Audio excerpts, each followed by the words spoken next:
Good evening, everyone. Welcome to tonight's presentation. It's my pleasure to introduce our speaker, Dr. Robert Green. Dr. Green is currently Assistant Professor of Religion in the Americas at the College of the Holy Cross. He specializes in historical theology and the construction of race. Dr. Green received his bachelor's degree in religious studies from California State University in Bakersfield. His master's and doctorate, also in religious studies, are from the University of California in Santa Barbara. His work there focused on Jesuits and colonialism. Please help me to welcome Dr. Green as he addresses the topic, Catholic Slavery in the Americas, Empire, Theology, and African Bodies.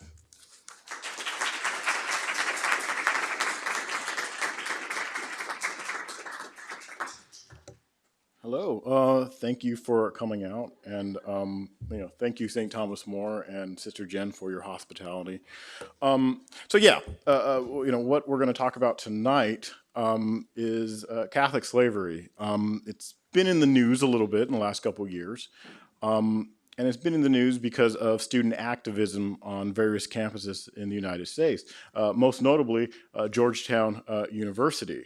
And for those of you who don't know, Georgetown University in 1838 sold 272 of their African slaves to fund the institution.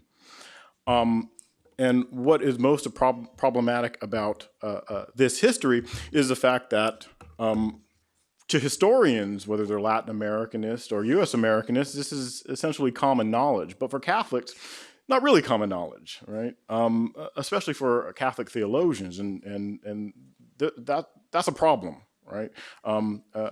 When Catholic theologians, whose job it is to talk about theology and those issues that matter the most to Catholics, aren't familiar with this legacy, right? And in fact, in some cases, try to avoid this legacy. And of course, this has been problematic for these Catholic institutions, especially Catholic institutions that pride themselves on being post-Vatican II, social justice, progressive schools. It's not good for marketing, right? And we all know how important marketing is, right? Because we Catholics are the good guys. So St. Louis University, the College of the Holy Cross, my institution, they've had to come to terms with some of this history, right? In general, and this is sort of my kickoff spot, or my starting position, James Cones's critique, his a theological challenge to the American Catholic Church, that was given in 1983, is still very much relevant, and it's a pretty harsh, nasty critique of Catholicism and Catholic theology done by sort of the preeminent Black theologian, right? And this critique has been echoed by, Father Brian Massengale, right, who is a Catholic African-American theologian, right? So the whole point of this talk is, how can Catholic theology do better, right? How can they do better to address this, not only for sort of the historical reason, but also for, the future, right, or moving forward. So, we're going to cover three things in this talk. First, the extent of Catholic slavery in the Americas, which is for the most part, common knowledge to historians, right? The historians know this stuff, that this is, something that you would cover if you're a graduate student, in your first year seminar on historiography. That this is not something that is hidden away, right? This is pretty much well known. Right?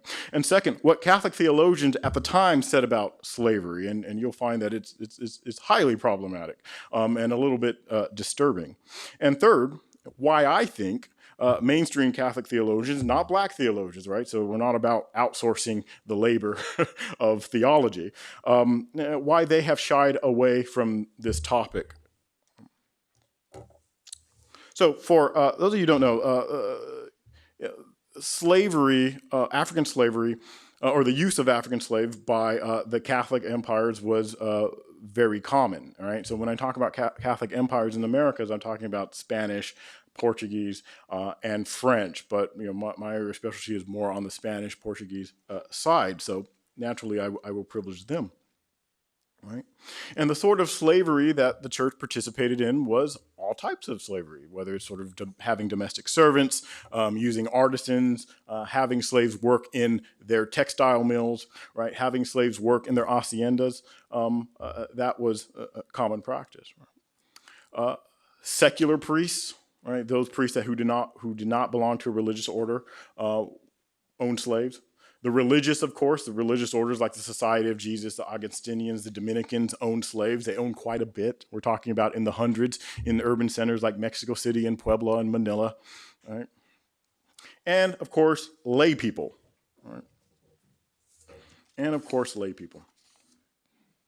Now, all this would have been in keeping with the various papal bulls from the 15th century that essentially authorized the use of African slaves or the capture of African slaves in perpetuity, right? So for the most part, nobody is doing anything that is contrary to Catholic doctrine at the time. And also too, before I move on, there's a bit of a footnote that I have to throw in here, that when we're talking about slavery, that we can't forget Native Americans, right? That after 1537, Native Americans are essentially split into two camps in the Americas and in the Philippines. Filipinos would have been considered to be Indios, or just like Native Americans, at least in terms of the racial scheme of the Spanish Empire. You would have Indians of reason, those Indians that could be converted to Catholicism, and Indios Barbaros, those Indios who, for whatever reason, were perceived as being barbarians. So the Apaches, the Comanches, the Yaquis would have been considered barbarian Indians and therefore subject to enslavement, right? So even though in some areas you'll see, or in some historical texts they'll say, well, the Native Americans weren't allowed to be enslaved. That's partially true, right? But not only does slavery help fund the growth of the church in general for settlers in the Americas, but also it helps to fund the missionary church, right? That aspect of the church, or the church militant, that is focused on converting Native Americans to Catholicism, right? So the very thing that many Catholics today, if you go to places like Boston College, you have these great portraits of Jesuits looking on a boat nobly being paddled by Native Americans. That this didn't happen by accident, that there was a lot of money involved in this process, and that money had to come from somewhere in terms of the creation or the establishment of the mission system, right? So even if we looked specifically at the establishment of missions for Native Americans, that you'd have to look at where that money is coming from, right? And that money is coming from the slave trade. And the Jesuits, by the time of their suppression in 1767, actually are the best at it, right? They are really good at being slave owners. They are really good at trading slaves, breaking up families, having them work in textile mills or sweatshops, having them work on their haciendas, and then using those funds to further their missionary project, right? And so, when we're thinking about global Catholicism, right, and this is something that we Catholics today pride ourselves in. Oh, we have this global Catholicism, that we're a global church. But it came from empire, right? And it came from a particularly nasty type of empire, right? So, we should kind of pay attention to this stuff. So, what Catholic theologians said about slavery at the time, right? So even people like, Bartolome de las Casas, this protector of the Indios, early in his career as advocate on behalf of Native Americans, who, by the way, nobody asked him to be, especially not Native Americans, right? Actually called for the use of, or the importation of African slaves so that Native Americans would no longer be stuck in the encomienda system. Right? Thomas de Mercado, a Dominican, right, would publish in 1571 his Guide to the Treatments of Deals and Contracts. Right, so we're talking about a book that is essentially about contract law. Right? Would go on and say, well, the problem with slavery is the excesses of slavery, not the system in and of itself, right? And for the most part, This is what churchmen believed. Bernardo de Medina, right, in his 1675 Life of Martin de Porres, who was a part of the convent of Our Lady of Rosary, and who is attempting to bring notice to the life of Martin de Porres, through his sacred biography, has no problem with slavery. That slavery, this is a part of the process, and how else are we going to fund our missionary project to the Chinese or to Filipinos? Jose de Acosta, right, well known for his writings on indigenous people in the Americas, primarily Peru, says that slavery is in fact in accordance with natural law. Right, that this is something that all societies do, and we're just doing what everybody else does, and we're not actually contradicting divine law, right? So these guys are heavy Thomists, right? Even Alonso de Sandoval, who wrote Instituting the Salvation of Ethiopians, would say that, look, this is in keeping with natural law, and therefore not problematic. Right? Only if there is excess. And so what is excess for our theologians? Well, excess means doing something above and beyond what you're supposed to be doing, right? At least in terms of enslaving people. So what could that be? Owning another human being should be bad enough. Well, not quite, right? You have to actually be a sadistic master, that is, somebody who likes or enjoys beating their slave for no reason at all, right? Fornicating with a slave, right? That is excess. Gambling away a slave, right, to pay off debts, right, is in fact an excess, right? And for these theologians, the problem with excess is that it creates, remember, these people are Thomas, the problem with excess is that it creates bad habits in the master. That is the issue, right? That it creates bad habits in the master. So if the master gets in the habit of beating a slave for no reason, or in the habit of fornicating with slaves for no reason, this could lead to his or her damnation, right? Simply because of the excess and the bad habits. So nobody is really, with the exception of maybe Sandoval at times, nobody is really thinking about, how does a slave see this, right? Not interested in that at all, right? And so these, for the most part, are texts or are works that have the official blessing of the church, literally the imprimatur, right? The imprimatur, right? That said, look, this is what we agree with. My scholarship, for the most part, all of my projects are interested not only with the sort of official view. Obviously, that's important, right? This is the stuff that most people see. My projects are interested in latent theology, right? Those theologies that are kind of behind the scenes. So, not what the high school teacher is saying to his or her students, but what the high school teacher is saying to other high school students in the faculty lounge, right? And you can imagine that things can be a little nasty, if you sort of follow them to their logical conclusion, right? Right. And so in this latent theology, we have theologians of the same time, right? We have ranking members of the Society of Jesus, ranking members of the Order of Preachers, who are writing letters to each other, not necessarily for public consumption or for outsiders, but to one another as colleagues. And they're writing things like, well, the African is closely linked to the devil. That in fact, the African's body looks a lot like the devil. And when you do see the devil, it's because, some sort of African is involved with this, right? And remember, these people have, coming from the sort of imperial context, they have a notion of blood purity, right? That they believe that one's blood determines one's spiritual predisposition, right? So you have all this official stuff, which, by the way, isn't all that nice. And then you have this unofficial stuff being said by these ranking members of the church. And for the most part, nobody calls them on it. Nobody says, hey, this is a problematic statement. Well, because they all believe it. Right, that this is a part and parcel of the program. Andres Perez de Rivas of Northwestern Mexico, again a ranking Jesuit. Throughout his histories, black demons are everywhere. Right, that black demons are trying to destroy African demons are trying to destroy their missionary project, and they are fighting against that.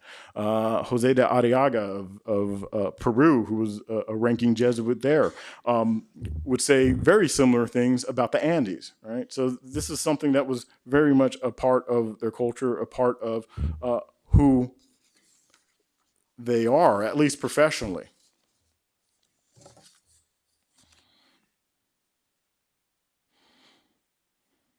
So why does that legacy matter? Right? Why does that legacy matter? Well, the legacy matters because whether we like it or not, this is Catholic theology, right? So we can't look at the body of Catholic theology and say, well, we're going to take the Catholic theology of 1214 and go with that, and we're going to ignore this whole period of the early modern, and jump right into the postmodern and say, all right, this is who we are, right? So if we're going to take credit for the good stuff that we Catholics produce, we have to take credit for the bad stuff, right? It's almost like being a quarterback on a football team. You get credit for the wins, but you also get credit for the losses, right? And I think that we as Catholics do have the institutional habit of ignoring all the bad stuff, right? Even though it is very much a part of the history, and even though there are still ways in which we benefit from that not so great legacy. And for the most part, there's nothing wrong with confronting it, right? There's nothing wrong with confronting that. So why have modern mainstream Catholic theologians not engaged with this particular discourse in a meaningful way? Especially since most of this information, again, is common knowledge. And I'm going to come back to this over and over again. The fact that this is common knowledge for historians, that there's really no reason or excuse for not knowing this information if you are a Catholic and you have a college education, or two, especially if you're a theologian, somebody who is fighting the good fight on behalf of the church, right? Again, common information. You can, pick up any, go to any major library. I just was down at the Barnes & Noble here, the Yale bookstore, and at the very front, they have one of the great works of Professor Brian Davis, right? His work, The Problem of Slavery in Western Culture, in 1966, right? And won the Pulitzer in 1967. I mean, it talks about these issues, right? So, the time has passed where we can say, oh, well, we didn't know. Right, that this is hidden information. It's not hidden information, not in archives or anything like that. That other scholars have done the work, and the scholars who have done this work aren't necessarily anti-Catholic, right? So this is not a Protestant scheme to bring down the church. That this is sort of a good scholarship being done, right, coming from strong or reputable institutions.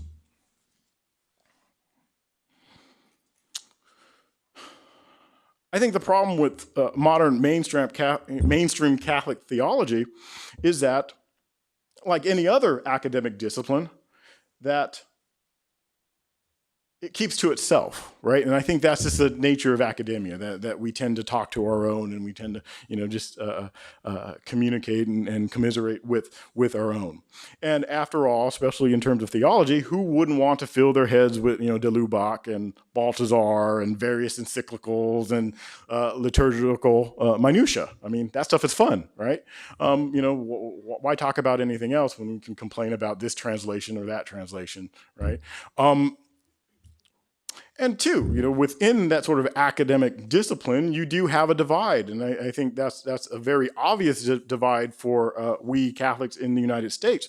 And that is we do have, two strains in this country. And that is, those people who view themselves as traditionalists, who want to bring back the Latin Mass, who want to go back before Vatican II, who want women to wear veils at Mass. That definitely is a legitimate strain, right? And those people, for the most part, are fighting a more recent fight, and that is, overturning Vatican II, right? Or at least, trying to suppress it a little bit.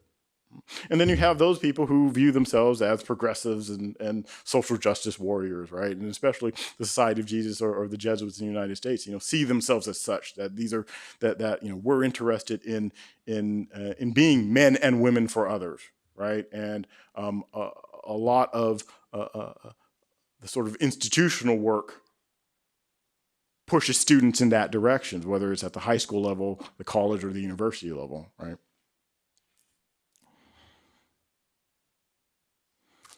But I think that insular disposition makes it pretty difficult to discuss matters pertaining to race, historical or otherwise. And as James Cone stated beautifully nearly 40 years ago, many well-meaning Catholics confuse interacting with random black people, usually through some service/missionary project, with actually learning about African American history in a disciplined and rigorous manner. Take a class. I mean, it's not that complicated, right? But even with those progressive Catholics, those Catholics who see themselves as being modern, see themselves as carrying the torch of Vatican II and reaching out to others and reaching out to the other within global Catholicism, they can't make the distinction between service, actual service, which by the way is a good thing, and actually learning in a systematic manner about not only African Americans, but Native Americans and Asian Americans and every other person, right? And it's pretty easy to dismiss race and ethnic studies as being nothing more than identity politics. Well, who doesn't care about their identity? I mean, that's sort of the human condition, and therefore should be subject to analysis. I know for sure that within the sphere of global Catholicism that Africans and African Americans care about their faith and their history, that Native Americans, right, Indigenous people outside of the Americas care about their faith. They love their Catholicism, and if somebody comes along and simply dismisses that Catholicism or that history with Catholicism, that's a problem. Right? So if we're going to be better American Catholics, if we're going to be truly a global community, you have to take seriously the history of other people and the experiences of other people. You'd be surprised how many people I meet who want to become pastoral theologians and who have never taken a class on race and ethnic studies, right? That for whatever reason, they thought they didn't need it, right? Ethics, yes. Old Testament, yes. New Testament, yes. Race and ethnics, no, we don't need that. I'll just go hang out in Harlem for a little bit and ride a bus and we'll be good. Or I'll do a service mission in Colombia for a week and come back, and that's all I need to know. Well, no, that's a nice thing. Great that you made friends. Great, great that you traveled. Great that you got a stamp on your passport, but you got to do a little bit better than that. Right?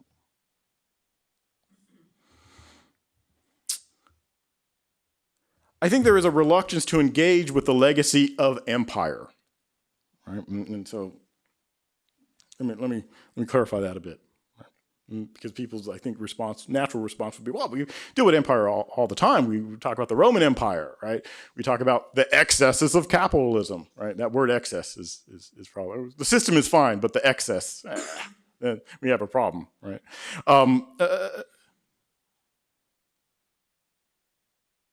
But empire in the Americas, right? It's easy to speak of the Roman Empire because the Roman Empire, for the most part, was in opposition, until it wasn't, with the church, right? That's obvious. You can speak of the Soviet Empire because it was in opposition to the church. However, when you're talking about Catholic empires, they are not in opposition to the church. They are very much tied to it, right? That there is a symbiotic relationship between Catholicism and empire. Right? And the state, right? And kingdoms, however you want to phrase that. And these empires were all slave societies, all of which, and many of you may say, well, I'm into Anglo-American Catholicism, therefore I'm not a part of this project. Well, these empires did in fact, especially during the Reformation, aid English Catholicism, or what was left of it. Right? And I think it's hard to come to terms with these empires that are linked to Catholicism, that very much are in cahoots with Catholicism. And it's difficult to say, well, all of them depended on African labor and Native American land. That if they don't have African labor or Native American land, they don't exist. Right? And so to deal with that legacy, I think, is uncomfortable. And I think to some extent, we Catholics, not just sort of the people who get paid big bucks to talk about theology, right? I think Catholics have to come to terms with that sort of discomfort, and that's okay. You can be uncomfortable. You're supposed to be uncomfortable. I just can't imagine any part of the gospel where Jesus was like, all right, yeah, just be comfortable. It's okay. Don't worry about it, right? Yeah. Just keep doing what you're doing. Don't mind me. Right?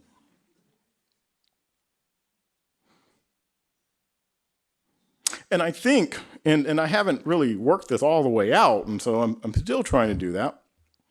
I think it is difficult for Catholic thinkers to conceptualize how easy it was for the gospel to be deployed unapologetically for the purpose of empire, right? That the gospels are not co-opted, they're not stolen, they're given to empire freely, right? Think about that. That these gospels, the gospel of Christ is not hijacked, it's not stolen, it's given to empire by Jesuits and Dominicans and Augustinians and the people who should know better, right? That they're not opposing empire, that they're very much with it. And that is a very disturbing thought. But that's something that I think Catholics have to not only deal with, obviously, in the past, but also perhaps prepare for in the future. That there may be times when we Catholics, for whatever reason, are doing the wrong thing, that we are throwing in our lot with a state or an empire that doesn't necessarily share our values. Right? Now, for most of the theologians that I examined or have examined, their appeal to empire, their justification as to why they did what they did for empire came from Romans chapter 13, verse 1 through 5. Let every soul be subject. It's as simple as that, right? They're not looking at the seventh commandment, right? They're not looking at, what does Paul say to the slave master, right? They're looking at Romans chapter 13, verse 1 through 5, right? That he who holds the sword deserves to be obeyed, and you simply go along with it. All that said, I think young Catholics, right, and I say this as somebody who has to stand in front of young Catholics 3 times a week, not only young Catholics, but very intelligent Catholics who are definitely a part of the elite culture. I think they're willing to engage this discourse, so that's a good thing. I think they are willing to deal with discomfort. And I think they are willing to take global Catholicism and its origins very seriously. Right? So I think that is a positive, right? So all is not lost, right? I think this is a very good thing.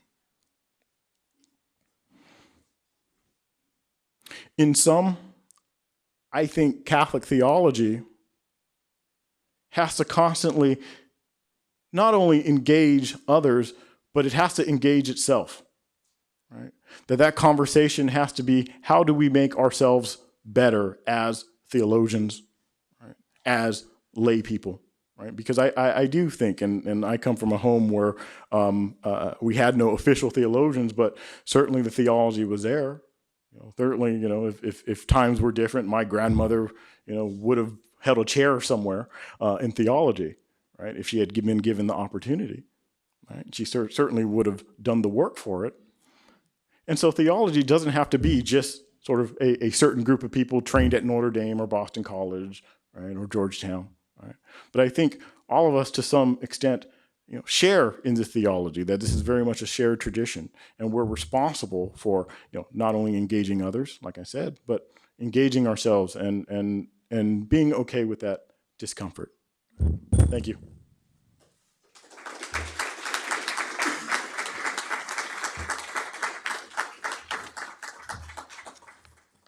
have time for a few questions.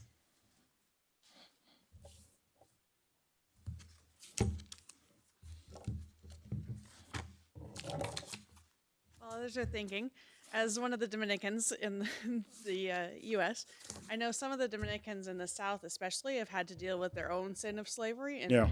that as people entered Dominican communities, sometimes their slaves were given as part of the dowry. Yep. How do you think we should deal with those questions now? It was certainly the past for the communities. This was done in the last few years, but Yeah. how do we deal with those questions now? Talk about them. I mean, it's as simple as that. I mean, talk about them, right? The problem with some of these institutions after the Georgetown thing is one that again, it was student activism, right? It was students who were involved in the Black Lives Matter movement. Many of whom weren't even Catholic, who were attending Georgetown University, who said, "Look, there's something wrong with this," right? And the institution was like, "Oh, well, what are you talking about?" That there's not only something wrong with the legacy, but the fact that you're honoring the people who did this. Right. And so we have to figure out, who do we honor? Right. And if we're in the habit of honoring people who have done very questionable things, I think that's a problem. I think that's something that we need to reassess. And of course, this ties into the whole thing about statues in the Deep South. Right. Which is funny to me that, Protestants in the Deep South are fighting for statues. Very weird being a Catholic. It's like, well, I thought you guys were against statues, but whatever. But people are saying, well, that's our history, that's our legacy. Yeah, but it's problematic for a couple of reasons, and I won't get into all that. But it is a legacy where you're celebrating somebody who oppressed other people, and if we're not for that, I think there's ways of engaging it, but I think you have to step away from celebrating it. I know we talked about this a little bit earlier, but I know Yale had their own issue with the Calhoun College and all that, and that was interesting.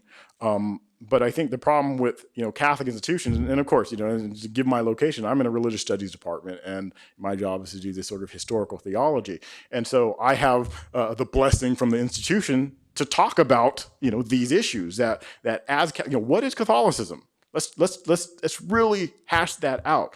And so when you're given a license to do something like that, it's okay for you to question why a Catholic school, and I think most of the attitude for most Catholics is like, well, Yale's a secular school. I mean, historically it may have been tied to religion, but it's a secular school. We're Catholic. We're the good guys. We do better.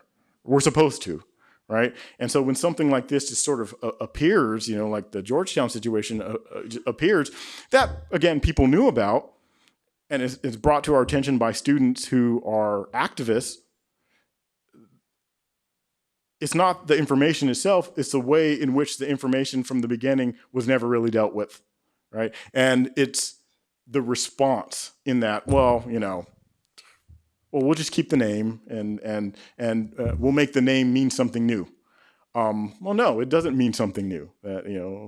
Milady is Milady. Like he is the Jesuit who signed off on the slave trade. But to be fair to Father Milady, he was doing what the religious order itself did. So he's not the bad guy in and of itself. But if you have this name Milady on a hall, and you're telling black students that we're all about helping you and Catholicism is the greatest thing ever, that we save brown people everywhere, and then you say, well, now go live in this hall.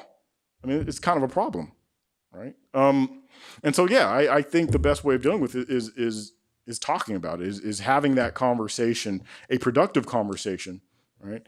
So that was a very long, meandering answer to your question. Yes.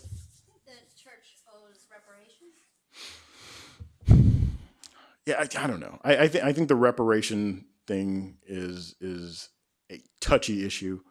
Yeah, I mean, it is. It's a really touchy issue, and who do you give the money to, right? In terms of sort of reparations, I like the idea of creating chairs in departments, funding research projects, funding an archive, right? Being open about the history. But I think reparations is a little bit much. That being said, I mean, those people who are the direct descendants of those people who were enslaved, if you can, I don't know, maybe waive the application fee or, help them out in some way, that makes sense. Because who do you, and I say this as, coming from a family who were owned, not by Georgetown, but in Mississippi. My great grandfather was the first person to be free in his family. And so, am I owed sort of reparations from some random Catholic school in Mississippi? I don't think so. But that's just me. But in terms of the reparation, I think there's ways that the institution can deal with this legacy and this history.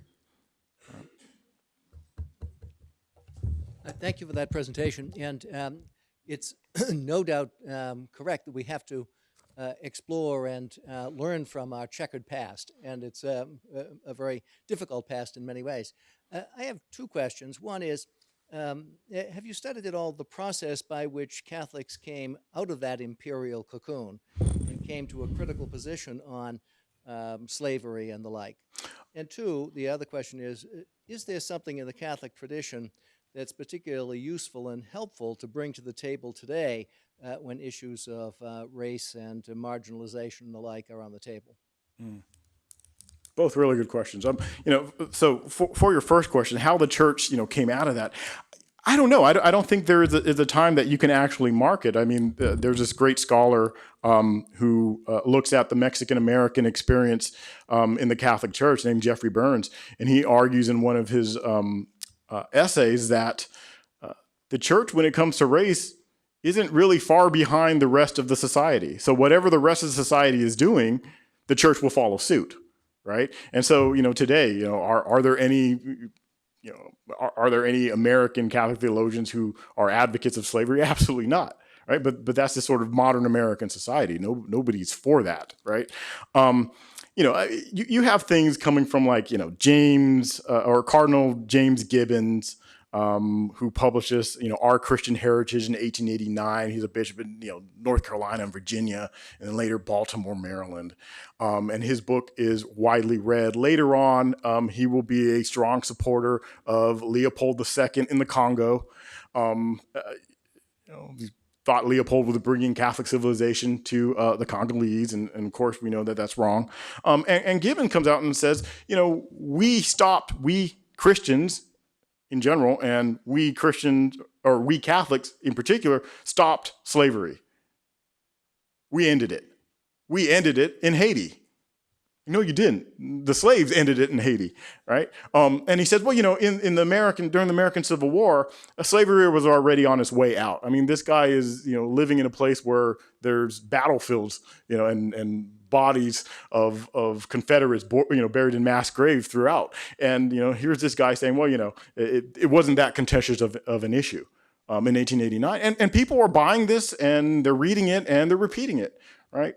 Does the church eventually come? Yeah, but by that time, everybody else has gone the other direction. And so the church is a little late to that. Is there something, tied to the Catholic tradition that is, that helps us deal with this legacy? Yeah, the Gospels. I mean, pure and simple. I think it's sort of a return to the Gospels. That we come back to that, right?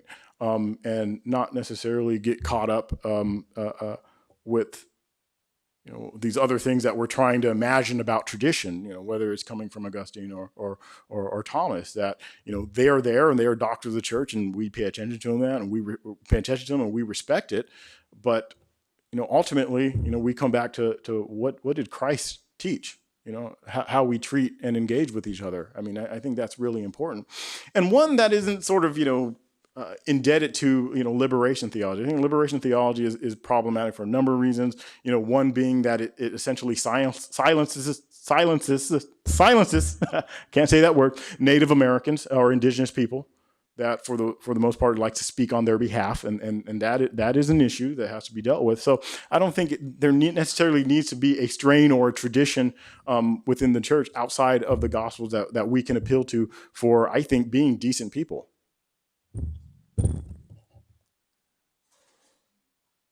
Yes, ma'am.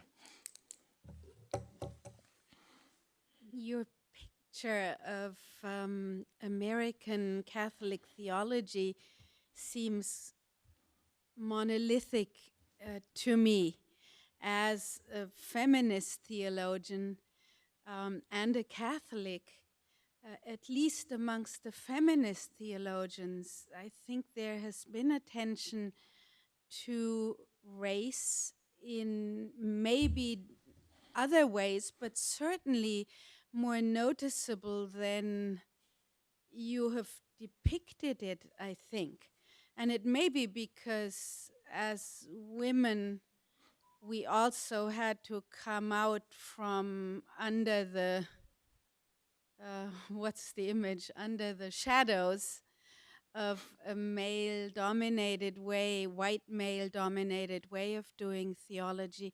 But would you speak to some of the women, particularly African American women Catholic theologians who exist and who Oh, yeah. write and who voice the kind of, or have voiced the kind of things you're calling for?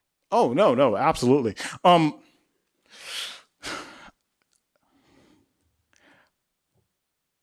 And I will say this: if it wasn't for a number of womanist theologians, in graduate school, I would not be where I am. So I'll establish that right now. But people like Diana Hayes, Sean Copeland, certainly, yeah.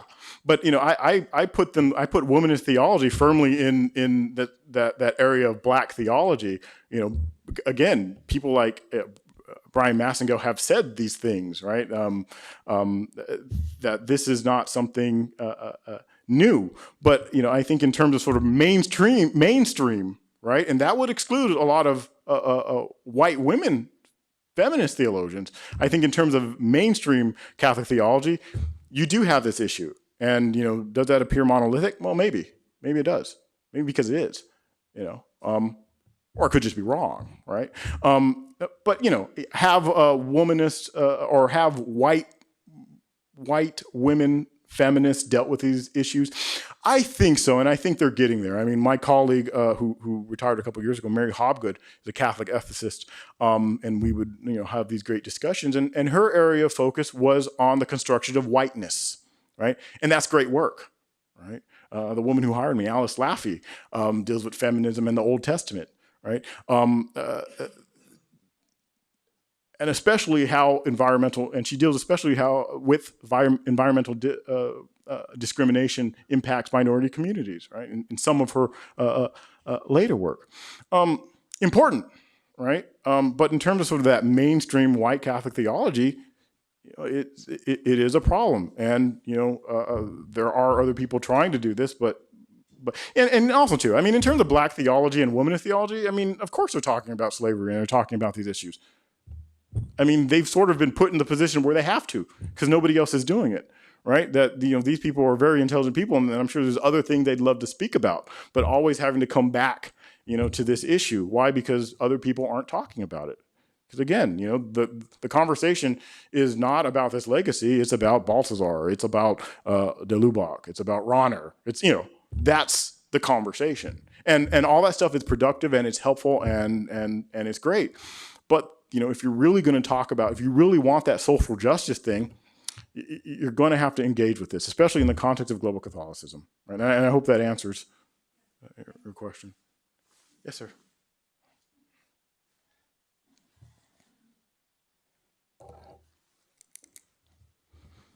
Yes, thank you.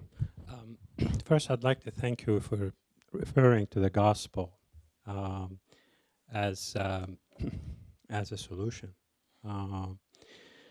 I'd like us to think about the linkage between theology and slavery. I think theology, at least for me, is gospel. It's the New Testament. It's the Bible. I would rather say, for example, tradition, a Catholic tradition, or Catholic um, um, church politics, or um, even encyclicals or discipline, as opposed to theology. Why? What? What made you say theology and slavery as opposed to doctrine or something else? Because theology is there's nothing in theology that condones slavery or encourages it or of course permits it Yeah. or allows it. So I'm just, if you could help me Well, just. not now, and that's and the thing is, what I'm trying to do in terms of sort of the overall project is trace the development of theology, right? So the study of God, right? How people who call themselves theologians, who have been trained in theology, talk about their relationship to God, right? And the fact that these guys are using that knowledge to justify their enslavement of other people makes it theology, right?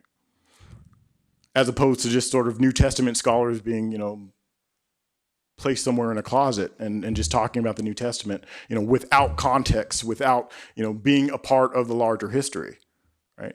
And that's, and in terms of sort of the second part of the question, in terms of tradition, I have a very sort of, and this may be my Catholicism coming through, I have a very sort of strict understanding of what tradition is, and that is, the liturgy, right? The doctors of the church, what we do at the local level, and maybe what we do at the universal level or translocal level, right? So that, in terms of sort of tradition, this is why that didn't fit. But these guys are calling themselves theologians. They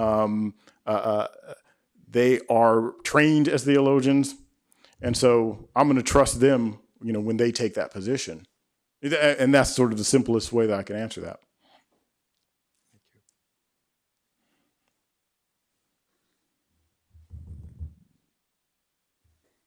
Thank you so much for your presentation. And All right. feel free to